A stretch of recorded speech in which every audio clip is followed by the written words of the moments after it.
Voici Stratégie à faire, podcast pour les entrepreneurs francophones. Bienvenue sur le show. Bienvenue sur le podcast Stratégie à faire et ce podcast est dédié aux entrepreneurs francophones désirant optimiser toutes les facettes de leur entreprise.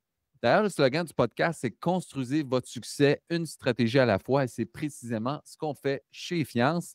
Donc, on travaille avec les entreprises à optimiser les deux grands piliers stratégiques, soit le marketing et les ventes et les processus internes. Donc, imaginez juste une mince amélioration de 5 sur vos taux de conversion ou bien juste une réduction de 5 de vos coûts. Qu'est-ce que ça peut faire en bas sur vos états de résultats?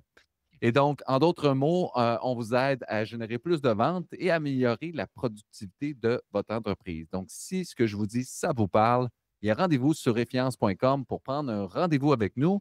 Et donc, aujourd'hui, on reçoit Catherine Robillard et Catherine est autrice du guide Le Backstage de l'entrepreneuriat. Elle aide les entrepreneurs à réaliser leur ambition par la planification stratégique visant à les reconnaître comme acteurs de changement de la société. Bonjour Catherine, comment vas-tu? Ça va vraiment très bien. Merci beaucoup, Alexandre, pour ton invitation. J'adore ton podcast. Ah, ben good. Est-ce que tu as écouté d'autres épisodes avant? Ou Absolument, pour absolument. te Puis, préparer un peu? oui, quand même. Puis, j'aimerais ça que tu expliques, donc, tu as écrit ton livre. C'est en quelle année que tu as écrit ton livre, que tu as lancé ça? En fait, il a été publié l'année passée, 2024, le backstage de l'entrepreneuriat, voilà. OK, cool. Puis, tu sais, les gens le présentent comme un livre. C'est surtout un guide pratique, je te dirais. J'aime bien le présenter comme ça parce que Mhm. mon livre, je veux pas que les gens le lisent. Je veux que les gens le consultent. Fait que c'est vraiment OK. ça le but. Et ça m'a pris 2 ans à construire sans Wow. aide de l'intelligence artificielle. Je pense que je fais partie des dernières qui ont publié un livre sans aide de l'intelligence C'est clair. artificielle. C'est Ouais. clair. Donc, c'est un genre de checklist, boîte à outils. C'est pas un roman, là, comme on dit. Absolument. C'est 344 pages de qu'est-ce que tu risques de vivre pendant ton parcours entrepreneurial, même si ça fait 10 secondes ou 10 ans que tu es en affaires. Il y a des enjeux qu'on va toujours vivre en arrière de la scène entrepreneuriale. Puis moi, c'est ça que je veux mettre en lumière dans le backstage. OK. Puis, c'est quoi ton background là, pour avoir entrepris ce beau projet-là d'écrire un livre? Et oui, la fameuse question, je suis qui moi pour? En fait, je suis une grande passionnée d'entrepreneuriat à la base, mais qui l'a découvert un peu sur le tas. J'ai toujours voulu penser que je serais entrepreneur un jour, mais je pensais qu'il fallait que j'aille accumuler énormément d'expérience comme intrapreneur. Donc, j'ai butiné dans plein de postes de gestion, de coordination au niveau de l'administration, service client, dans des entreprises vraiment de services de produits, d'importation, de distribution. Puis, je sais comme un jour, je vais avoir mon entreprise. Puis, finalement, j'ai comme déconstruit un peu cette pensée-là à un moment donné pour vivre ma première expérience terrain. Ma première entreprise, c'était un centre d'amusement familial avec des services aux familles. C'était un centre d'amusement qui était vraiment bâti pour les familles avec les enfants à besoins particuliers. Il y avait un volet, donc, service soutien aux familles aussi. Évidemment, c'est une expérience, j'en parle au passé. Donc, c'est une entreprise avec laquelle j'ai fait une faillite commerciale. J'en parle vraiment ouvertement, on pourra y revenir, mais tu sais, des entreprises qui ouvrent et qui ont du succès, il y en a tous les jours. Des entreprises qui ferment, il y en a tous les jours aussi. Malheureusement, on n'en parle pas assez et ça fait partie du parcours entrepreneurial que de vivre des ouvertures et des fermetures. C'est ça. Cela dit, cette expérience-là m'a vraiment fait découvrir ma grande passion. Je savais que ça m'intéressait, mais là, j'ai vraiment découvert, la grande passion et cette expérience-là m'a amenée dans une toute autre histoire aussi. On verra jusqu'où on va dans l'histoire, mais m'a amenée à faire un premier mandat comme consultante qui m'a fait vraiment allumer. J'étais allée me chercher, j'étais allée me chercher d'autres outils. Donc à la base, j'ai étudié au HEC, administration, gestion d'entreprise. J'étais allée me chercher des outils en coaching aussi, autant en PNL qu'en, coaching transformationnel. Tout ça dans le but d'accompagner les entrepreneurs maintenant comme bras droit stratégique. Heu, OK. donc j'essaie de te faire un wrap-up là, mais c'est ça mon background. Ben, écoute, ça explique, très bien, c'est quoi ton parcours. Je vais commencer par une première question. Comment le développement personnel influence-t-il la capacité à naviguer dans les défis des entrepreneurs selon toi? Oui, ben c'est un peu, c'est une grande question. Honnêtement, on peut faire vraiment un gros bout de chemin avec cette question-là parce Yes, qu'à la on est base, là pour pour ça. expliquer pourquoi on amène le développement personnel quand on parle de business, c'est que moi, ce que j'ai observé dans les dernières années à accompagner des entrepreneurs, c'est que, l'entreprise ira jamais aussi loin qu'eux sont prêts à aller. Ça, c'est d'une évidence. Il y a toujours des moments dans un parcours entrepreneurial où l'entrepreneur doit vraiment sortir, mais grandement de sa zone de confort. Là, on ne parle pas d'être inconfortable dans un 5 à 7. Là, on parle de vraiment prendre des décisions audacieuses avec des risques élevés. Mhm. L'entrepreneur doit évidemment trouver son courage à l'intérieur de lui, ses motivations aussi.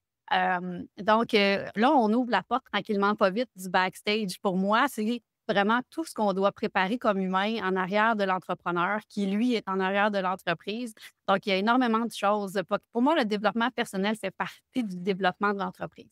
Mhm. Et ça, je trouve qu'on n'en parle pas assez souvent. L'entrepreneur va souvent se cogner le nez vraiment directement là-dedans, à force de vivre différents grands coups ou de grandes Mhm. difficultés, de grands enjeux en affaires, n'aura pas le choix éventuellement de se regarder un petit peu à l'intérieur pour dire, ben voyons, qu'est-ce qui me fait peur là-dedans? Pourquoi je me freine?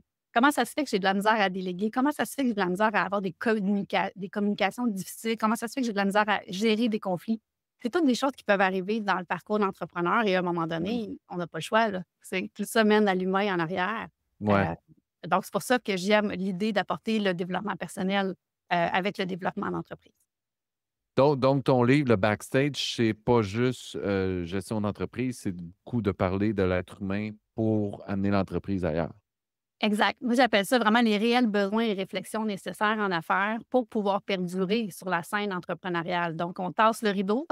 On s'en va voir dans les coulisses, justement, de quoi l'entrepreneur a besoin pour pouvoir perdurer, faire perdurer son entreprise aussi. Donc, beaucoup de questions de résilience, d'introspection. Il est question de faire justement un certain cheminement par rapport à ses peurs, à ses croyances, évidemment. Donc, il y a différents volets, là. Puis oui, le livre va couvrir ce dont l'entrepreneur a vraiment besoin, mais j'aide des entrepreneurs aussi à cibler leurs besoins, tu sais. OK. Donc des fois, souvent, l'entrepreneur, ben, en fait, 99,99999 du temps, on demande à un entrepreneur de quoi tu as besoin et il va nous répondre du temps. Je sais pas. Du temps. Ah ouais, Oui, mais oui, on j'avoue que cherche le je ne temps. sais pas, il arrive souvent. Après ça, on Ouais, creuse un peu, tu sais, j'ai besoin de temps. Je manque de temps, je ouais, manque de temps. ouais. Mais manquer de temps, c'est un symptôme. C'est un symptôme qu'il y a quelque chose qui n'a pas été délégué. C'est un symptôme qu'il y a quelque chose qui n'a pas été choisi, priorisé. C'est un Mhm. symptôme où est-ce qu'on ne s'est pas développé comme compétence organisationnelle. Il y a énormément de choses qui vont relier à l'humain, qui, lui, est le propre gestionnaire de son temps.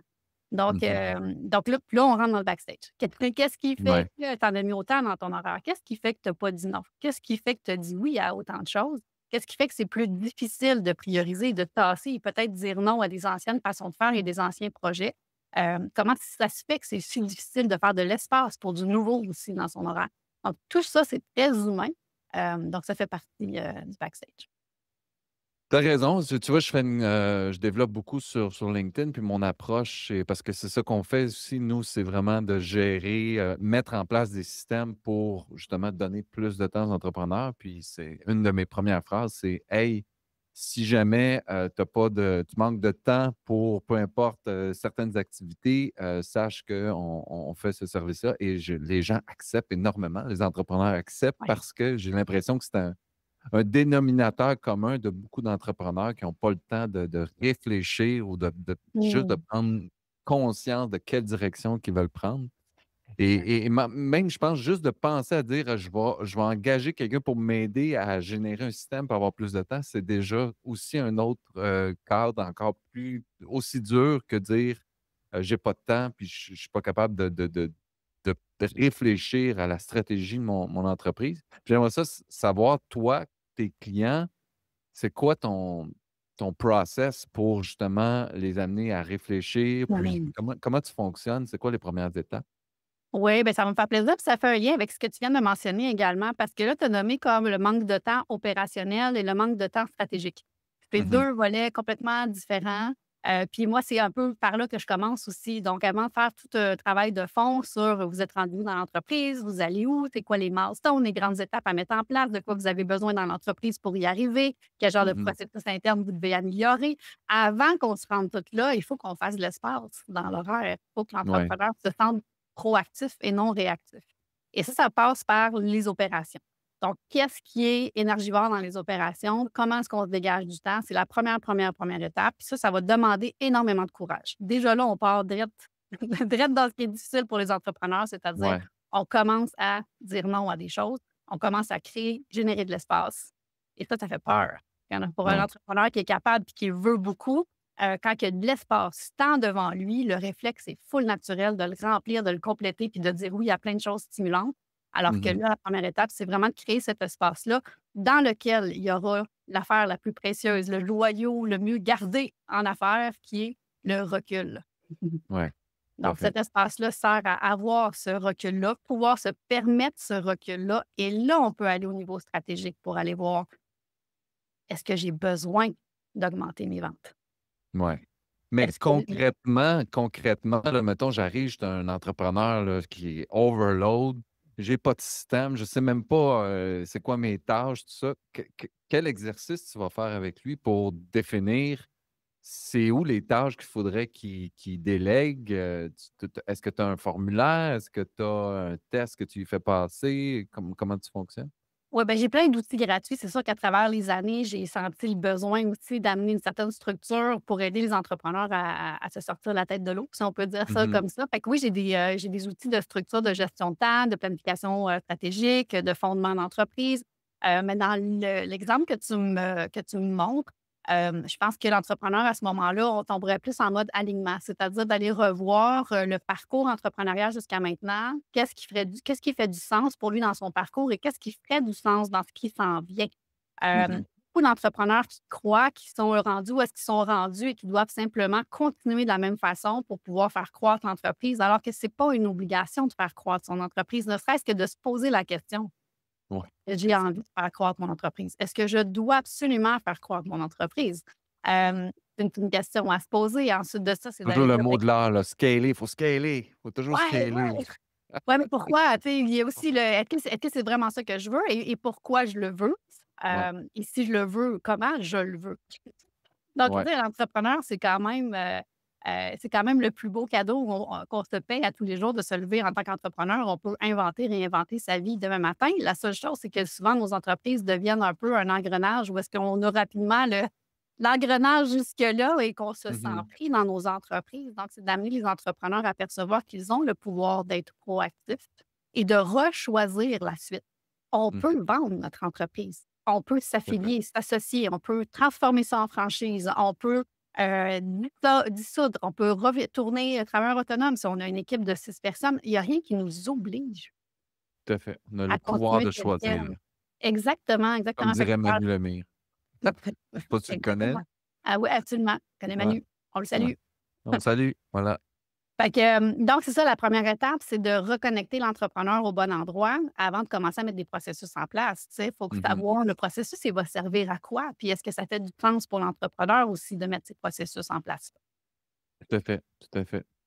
Et ce qui m'épate, c'est qu'il y a des technologies qui existent, des systèmes maintenant qui nous aident tellement à automatiser, à mieux déléguer, il y a puis c'est épatant de voir des entreprises qui sont quand même assez importantes, assez, je dirais grandes. À la limite, je la nommerai pas, mais une entreprise qui est quasi gouvernementale, puis qu'ils n'ont pas de système comme ça, puis c'est tout pêle-mêle, puis que j'ai de la misère à figurer comment ça se fait qu'on est tu sais, ça fait comme Asana, je l'utilise depuis 2015.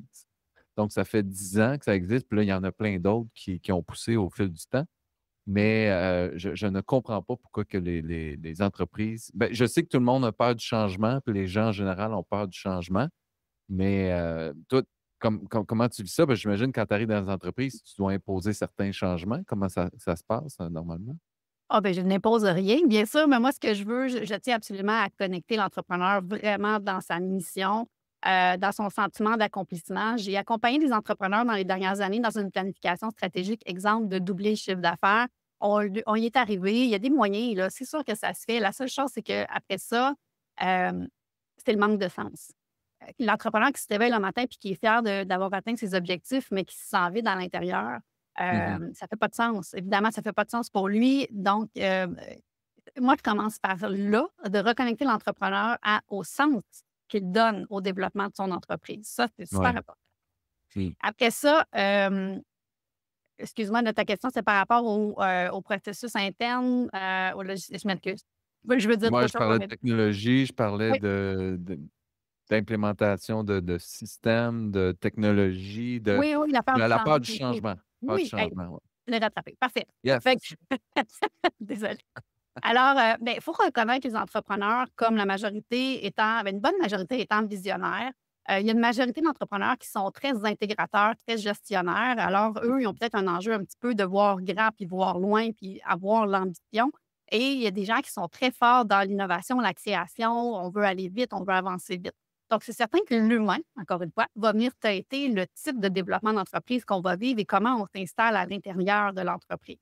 Un visionnaire ne va pas prendre le temps d'installer un CRM puis de l'optimiser à chacune des étapes de développement d'entreprise. Lui, il doit apprendre à bien communiquer ses idées et à être bien entouré de gens qui sont capables de capter l'essentiel de ce qu'il désire et Mmh. d'intégrer ça dans des méthodes. Ouais. Et le gestionnaire qui est très, très, très fort dans les systèmes et les processus internes doit apprendre aussi à se positionner comme leader et à mentionner, communiquer une vision commune. Donc, je le ramène encore une fois à l'humain en arrière. Donc, comment ça se fait qu'une entreprise, des fois, va avoir des résultats fulgurants au niveau des chiffres d'affaires, au niveau même de la profitabilité, mais que les gens à l'interne vont être complètement essoufflés parce qu'il n'y a pas de Ouais. système en place? Ouais. Bien, c'est parce qu'il y a des gens qui ont de la drive, qui ont des gens qui ont du charisme, qui ont de la vision, qui sont dans un bon marché au bon moment, avec le bon timing, ça arrive, ça. Ouais. L'affaire, c'est que c'est pas pérenne. Tu sais, c'est là où on rentre dans comment on fait pour perdurer sur la scène entrepreneuriale, c'est qu'il faut se doter de gens qui nous complètent, Ouais. heu, pour pouvoir apprendre, entre autres, à implémenter des bons processus. Parce que tu peux pas prendre un visionnaire qui va à toute allure comme un cheval sauvage, puis l'asseoir sur un banc de parc pour étudier comment fonctionnent les rouages d'un bon CRM. Donc, on C'est s'entend là-dessus. ça. Ouais, c'est vrai. Ouais. Non, tu as tout à fait raison. C'est, j'en ai un cas en tête, là, une de mes clientes. C'est, je comprends pas comment est-ce qu'elle fait pour gérer son entreprise, puis elle overload, puis tu sais, des 45 tâches à faire, mais qu'il y a personne pour les faire, puis même elle qui est pas capable, mais elle a une vision, puis elle sait où est-ce qu'elle s'en va dans sa vision. Ouais, Mais mais je ces entrepreneurs-là, dans cette situation-là, on va se le dire, là, ça ne va pas perdurer comme ça pendant 10 ans. Mmh. Puis il y a des signaux d'alarme qui arrivent à un moment donné aussi, où est-ce qu'il met l'entreprise à risque là-dedans si l'entrepreneur ne les écoute pas, bien Ouais. sûr. Mais faut pas moi, j'ai quand même le goût d'honorer ces entrepreneurs-là qui sont capables de faire de la magie. Ouais. On dit que tout tient de la broche, là, OK? Bien, il y en a plein des entreprises, on va se le dire dans le backstage. Il y en a plein des entreprises qui tiennent avec la broche, puis let's go, ça va à vive allure, puis ça a des résultats, puis hem, c'est beau quand même. Moi, je veux reconnaître quand même qu'il y a une force incroyable là-dedans d'être capable de mener des projets à une vitesse incroyable, à répondre à un besoin du marché, à avoir ce sentiment-là, cette intuition-là de dire: «On s'en va là, non, on s'en va là, non, on s'en va là», puis ça va à vive allure. La machine a de la misère à suivre, la structure a de la misère à suivre, mais ça continue. Il y a quand même des gens en arrière de ça qui ont un pouvoir et des capacités Effectivement. incroyables, tu sais. Effectivement, ouais. Mmh. C'est vrai, moi, je suis du type un peu plus, organisé, puis organiser les Intégrateur. process, tout ça. Ouais, c'est ça mon travail aussi, mais je me rends compte, par contre, que des fois, j'ai passé trop de temps à organiser alors que c'était même pas nécessaire de l'organiser parce que j'avais un podcast avec un collègue récemment, il me disait le concept du tuyau, tu sais, où est-ce que disons qu'il y a des ventes qui rentrent, puis là, il y a un trou en quelque part, mais il faut que tu viennes boucher ce trou-là d'une façon ou d'une autre avec le délégué ou l'automatisé, peu importe. Mais Mmh. avant de commencer à essayer de boucher un trou, s'il n'y a pas d'eau qui arrive, pourquoi passer du temps à essayer de boucher ce trou-là? Et j'avais trouvé l'image, bonne parce que c'est vrai que j'ai perdu beaucoup de temps à vouloir organiser mieux alors que c'était peut-être même pas nécessaire, donc Ouais, puis des fois, le flot d'eau dans le tuyau, il y a une grande pression, puis ben, c'est ouais, pas grave d'en échapper aussi. Tu sais, il y a ouais. vraiment de toutes les situations. Moi, je suis vraiment pro, j'ai pas de marche à suivre qui s'applique à tous. Tu sais, je suis vraiment, adaptons selon le besoin, adaptons selon l'humain qui est en arrière de l'entreprise aussi. Mmh. Puis effectivement, de savoir reconnaître les forces de chacun. Mettons qu'on met ça sur un pôle, il y a des gens qui sont vraiment plus, comme on dit, un peu plus intégrateurs, un petit peu plus, analytiques, plus prudent, prend son temps, on réfléchit, on règle les détails et des gens qui sont plus fonceurs, plus impulsifs, plus réactifs. Effectivement. Donc, dans les 2 facettes, il y a des forces extraordinaires et il y a des failles. Donc, d'un côté, ben, des fois, on va perdre des opportunités parce qu'on prend trop notre temps pour trop bien faire les choses. Puis de l'autre côté, on va vite, puis justement, on en échappe parce que on veut aller à un certain rythme. Ouais.